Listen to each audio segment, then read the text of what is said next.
your credentials at the official media headquarters in 7 Isles Executive Boardroom at Le Meridien Dania Beach at Fort Lauderdale Airport from December 27th through December 31st, or at Hard Rock Stadium Media Will Call at the Southwest Gate on December 31st.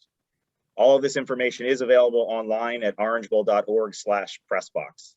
A recording of today's video conference will be available on the CFP Media portal. You can access it from www.orangebowl.org/pressbox shortly after the press conferences conclude today, and we will send out links as soon as we're done. For today's Zoom press conference, please keep yourself muted. Use the raise hand function to ask a question. I'll recognize you when it's your turn, and you can then unmute your line, or I'll unmute your line, and you can identify yourself to coach or the players and your affiliation. So we'll get started today. I'll turn it over to Coach Lanning for brief remarks, and then we'll open up for questions. Go ahead, Coach. Good morning, everybody. First off, would like to thank the Orange Bowl. This has been a fantastic experience for our team and our staff. I think it's been since 1960, since University of Georgia was here at the Orange Bowl. For me, this is my first time professionally. I know for several of our coaches and staff and players. So coming here, it's a unique experience. We got in last night, or I guess yesterday afternoon. We're able to get settled, and so far everything has been absolutely first class. I'm really proud of the work our team has done to get here. Proud of their preparation here once the season wrapped up and going into the holidays. Our guys are eager and hungry to get back out there on the field together, and certainly excited to see the product that we're able to put on the field here when we hit the field against Michigan. That being said, we can go ahead and get opened up. All right, first question, Ralph Russo, go ahead. Hey, Dan, congratulations on the new gig. Wanted to ask you about, obviously, the last game. I know you've been asked about that a lot, but I guess what I'm wondering is, when you have one bad game out of the season, what does that look like when you go back and start reviewing that compared to other games? Is it a back to the drawing board situation? Is it a just, oh no, we only need to make a couple of tweaks? Like, when you're sort of recovering from a game where a lot of things didn't go right, what does it look like for a coach to dig in on that compared to games where a lot of things went right, which you had for most of the season? Yeah, I think you have to approach it like any game that we have had this season, where you go back and you try to be analytical regardless of the result. We take a deep dive every single game. When we're successful, we take a deep dive when we're not. And our approach didn't change after this past game. I think you give a lot of credit where credit's due. They did a great job against us, and I think they're left a little bit of hunger there for us, Ralph, to go back out there and get an opportunity to play again. Okay, next question, Dennis Dodd, go ahead. Dan, kind of the same thing again. Congratulations on Oregon. Is there a wounded pride factor to this, to the defense? I know Ralph asked the question, but just digging down on this, do you have to address that first, or again, is it all technical? Our guys are excited to compete. I mean, every time we take the field, I don't think it matters if it's practice and we're doing team run against each other, or if it's game day. Our guys want to go out there and prove their worth. I think they've done that week in and week out this season. And the fact that we had a hiccup doesn't affect what we want to do going forward. Luckily for us, ending that game, every single one of our goals, still stands in front of us. And this opportunity, there's 4 teams in the nation that get to go play right now at this level. I think we recognize that opportunity in front of us and want to go take advantage of it. Okay, next question is for Mark Schlabach. Go ahead. Morning, Dan. Can you just describe what the last few weeks have been like, trying to balance the new role and your responsibilities at Georgia and keeping the proper balance? And I know you've hired a few assistant coaches. How much have you been able to get out to Eugene, if at all? I went out one time initially, right after getting hired, and really excited about what we're putting together there. My focus, the good thing, again, West Coast being 3 hours behind us, is giving us the opportunity to be able to really focus on Georgia early on during the day, and then later on at night, able to get a lot of things accomplished with our team there at Oregon and our staff as we're piecing that together. And next question for Tim Reynolds. Dan, good morning. We're seeing, we all know what's going on in the world right now with the virus numbers, of course. We're seeing some bowl games unable to go forward.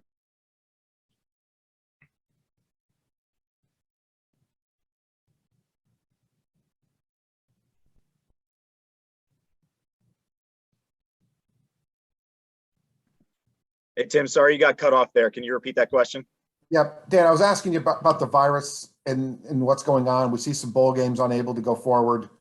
You guys are here to be safe, but also it's a bowl game. You want the kids to have an experience. How important is that balance that, you know, you have the beach outing and team dinners and stuff like that? How important is that even at a time like this to give the kids that bowl experience? You know, ultimately, I think every one of our kids, if you ask them, would tell you that we came here for one purpose. But I'll say this: I've got tremendous amount of respect for our medical staff. You know, Ron Corson and his staff, and the precautions they've taken to prepare our kids. I also give our players a lot of credit for how diligent they've been on taking proper precautions, whether it be wearing the mask through the hotel or when they're out and about. But we came here to win a football game, and we're excited about everything that the Orange Bowl does for our players. But there's no secret what we came here for. Next question for Andrea Adelson. Go ahead. Hey, Dan, when you look at Michigan and their offensive line and what they do with their running backs, what type of challenge do they present that might be a little bit different than what you've seen this season? Yeah, Michigan plays football. You got to give Coach Harbaugh and Coach Gaddis credit with the way they have running backs that can run the ball. They use tight ends like a lot of people don't use tight ends today. You know, in some ways similar to what our offense does. They run hard mouth, smash mouth football plays. You know, they demand some physicality up front, which I know we're excited to see. And then they have the ability to attack you downfield. So I just think they show tremendous balance in the way they prepare and the way they play the game. And it's going to be a physical football game, which I know we certainly appreciate. Okay, next question for David Hale. Hey, Dan. Cade McNamara has a very interesting throwing motion for a quarterback. It's sort of that sidearm, almost like a shot put type of delivery. Have you seen that before with a quarterback? And what does that present a different challenge for your guys who are trying to disrupt passing lanes and stuff like that? You know, for us schematically, I don't think we change a lot of how we attack that, but I do think he has an extremely quick release. That shows up on film. He's very accurate with the way he delivers the ball, and the fact that he can release it from different passing angles is unique. Always for us, there's going to be an emphasis in trying to affect the passer, and what that looked like, and can be different based on each game. But for him, that's no different for us. We want to be able to get our hands up, get in passing lanes. We want to be able to close to him and create some tough throws. And then we want to make sure he has to throw into tight windows. So, but he's shown that he can do that. So he is going to give us an opportunity. We have to go out there and play our best to be able to stop that. Thanks. Next question for Mike Griffith. Yeah, thanks. Oh, excuse me. Can you unmute me? Please? Dan, You're unmuted, Mike. Go ahead. You can talk. Thanks. Yeah, I appreciate you calling on somebody that covers the team. Yeah, Dan, a two-part question here. One, Michigan does profile as a power team, and yet they have all these explosive plays over 50, 60, and 70 yards. Can you explain that paradox? And two, what was it like when Will slid into the secondary, and what was it like working with Coach Muschamp back there on defense? Yeah, absolutely. But first starting off with the explosive plays, I think what you'll see is they're very creative on offense with what they do, and they do a great job attacking poor eye discipline. There's multiple plays they use to set up the next play, whether it be play action runs to set up play action shots down the field, whether it be their misdirection game with reverses, flea flickers. They do a great job utilizing trick plays to get the ball extended down the field, as well as those shots. And then, to answer the second part of your question, Coach Muschamp has been invaluable to us, just from an experience standpoint. I think he does a good job of communicating with our players. I know our guys really love being coached by will. I certainly love having him in the room. He's been a good guy for me to be able to lean on, and our coaching staff to be able to lean on, with his experience and just with his demeanor and his approach every day, the way he comes to work. It's been fun to be around. Okay, next question for Chip Towers. Go ahead, Chip. Yeah, Coach, probably the craziest thing about that SEC championship game, when I look at it, is 0 sacks. That was certainly not you guys' MO at all this year.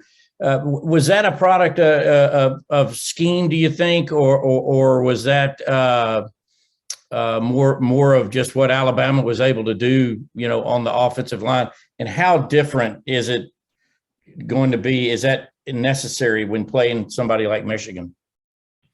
Yeah, I mean, always you want to be able to affect the passer, like I said before. I think it's a combination. They did a great job doing some things different schematically, and then obviously have a quarterback back there that's elusive and able to run. Created some opportunities that were made it hard for us to get them down.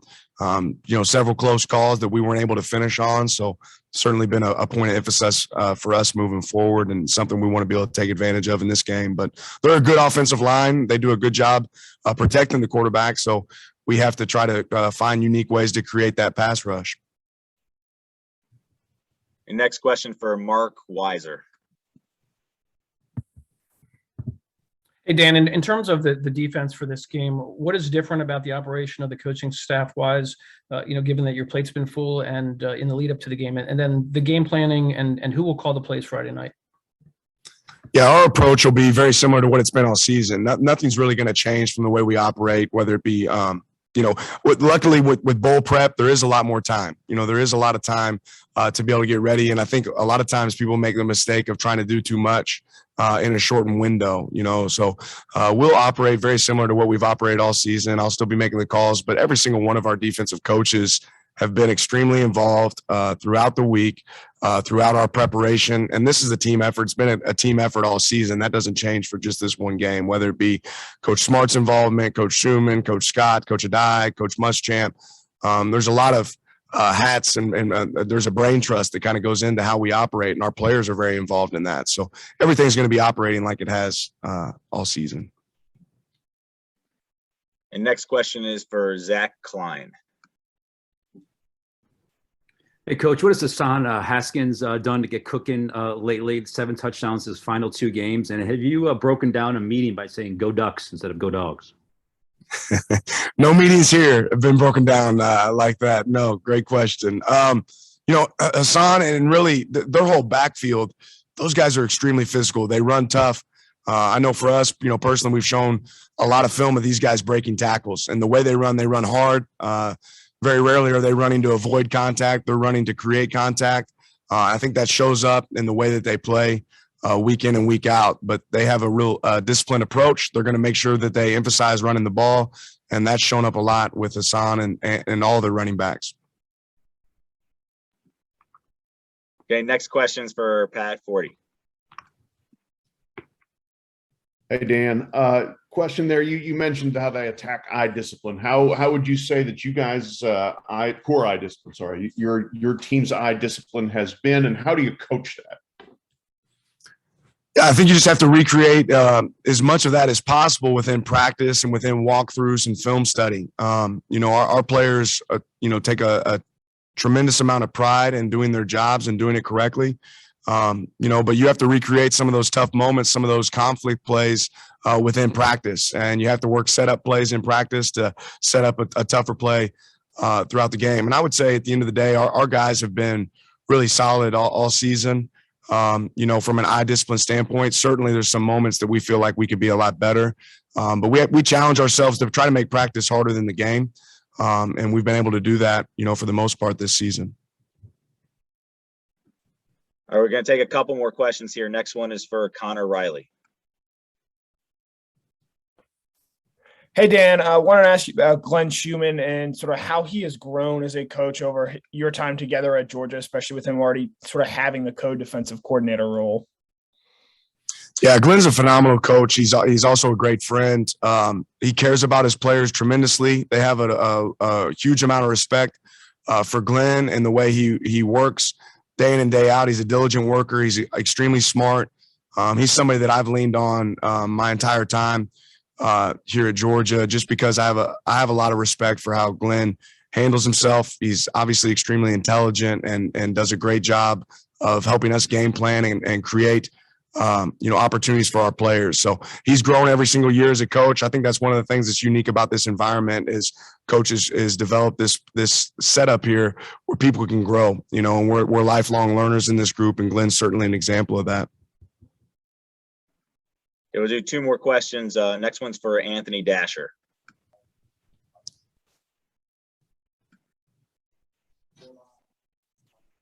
Oh, hey, Coach, sorry about that. Ask about Chris Smith just real quick. I know he's still a bit banged up for the SEC championship game. How much has the 3 weeks off allowed him to maybe get back to his old self? And as far as the star position, I know William Poole got the start against Alabama.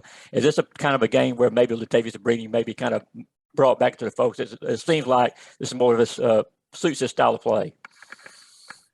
Yeah, I think the time off in general for all of our players, including Chris, has been, very beneficial from a recovery standpoint. Our guys have been really working hard in the training room to accelerate some of that recovery. And I know going into this game that both Poole and Brini both are attacking this thing, ready to go play and go get to work. So excited to see what both those guys are able to do. Okay, last question before we bring in the players. Go ahead, Dennis Dodd, last one. Yeah, Dan, you mentioned the time difference in the West Coast. How late are you working if you're keeping the Oregon work, I guess, to the second half of the day? I don't clock in and clock out. We work until the work's done. Sometimes that's later than other nights, but we've hit a couple late nights, but no lack of energy or ability to roll here. I'm excited about the opportunity, obviously out there, tremendous opportunity. But our players and coaches here have done a great job of affording me that opportunity. So I'm not going to do a disservice to our guys by not finishing this the right way and the effort that I put in to what we've done here. All right, thank you, Coach. Appreciate it. We're going to bring in Georgia players one at a time.